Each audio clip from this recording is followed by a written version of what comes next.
3.5 বছর লেট করেছিল ভারতের এই ট্রেন। হ্যাঁ, ঠিকই শুনছেন। বিশাখাপত্তনম থেকে উত্তরপ্রদেশের বস্তি পর্যন্ত পৌঁছতে এই ট্রেনটির সময় লেগেছিল 3.5 বছর। কেন এত দেরি হলো? ট্রেনটি কোথায় কিভাবে আটকে ছিল, কোথায় হারিয়ে গিয়েছিল, এ নিয়ে কোনো সদুত্তর দিতে পারেনি রেল।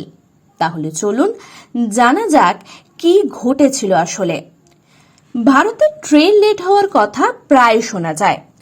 বর্ষা ও শীতে তো কখনো কখনো ট্রেন 8 থেকে 10 ঘন্টাও দেরি করে ফেলে। এ নিয়ে ক্ষোভ বিক্ষোভ ভাঙচুরও কম হয়নি, কিন্তু একটি ট্রেন এই বিষয়ে রেকর্ড করেছিল।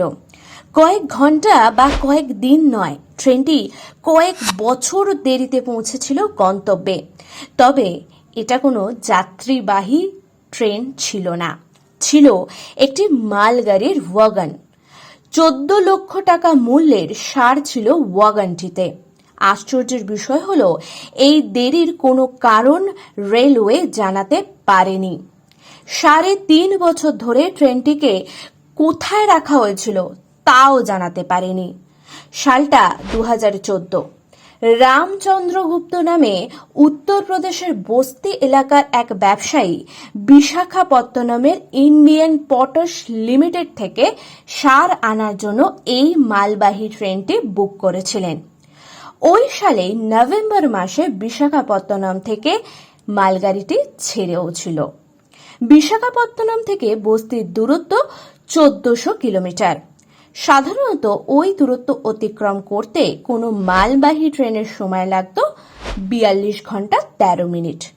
তবে এই ট্রেনটির সময় লেগেছিল 3.5 বছর। এই ট্রেনটি বস্তি স্টেশনে পৌঁছেছিল 2018 সালে। ট্রেনটি সময় মতো বস্তিতে না পৌঁছানোর পর রামচন্দ্রগুপ্ত ভারতীয় রেলের সঙ্গে যোগাযোগ করেন। বস্তি রেলওয়ে স্টেশনে গিয়ে রেলের আধিকারিকদের সঙ্গে বারবার দেখা করেন। ইন্ডিয়ান পটাশ লিমিটেড সংস্থার পক্ষ থেকেও রেলের কাছে একাধিক লিখিত অভিযোগও জমা দেওয়া হয়। রেলের তরফ থেকে কোনো ব্যবস্থা নেওয়া তো দূর, ট্রেনটি কোথায় আছে তাও তারা জানাতে পারেনি ওই ব্যবসায়ীকে। ট্রেনটি যেন উধাও হয়ে গিয়েছিল। বিশাখাপত্তনম থেকে রওনা হওয়ার পর মালগাড়িটি কোথায় চলে গেল সেই উত্তর দিতে পারেনি কেউই। দীর্ঘ তদন্ত ও অনুসন্ধানের পর 3.5 বছর পর 2018 সালের জুলাই মাসে উত্তরপ্রদেশের বস্তি রেলওয়ে স্টেশনে পৌঁছেছিল সার বোঝাই ওই ওয়াগনটি।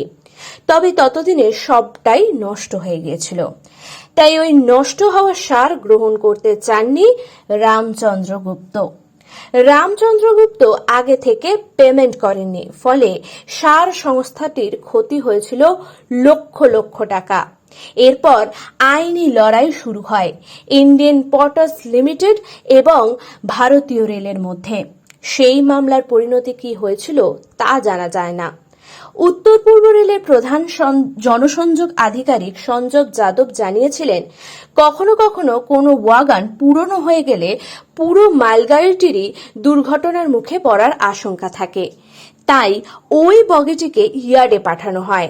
এই ক্ষেত্রেও সম্ভবত এমনই ঘটনা ঘটেছিল। এমনই নানা অজানা তথ্য কাহিনী জানতে অবশ্যই ফলো করুন আমাদের জানা যাক পেজটিকে। এমনই নানা অজানা জানা তথ্য কাহিনী জানতে অবশ্যই সাবস্ক্রাইব করুন আমাদের জানা যাক চ্যানেলটিকে।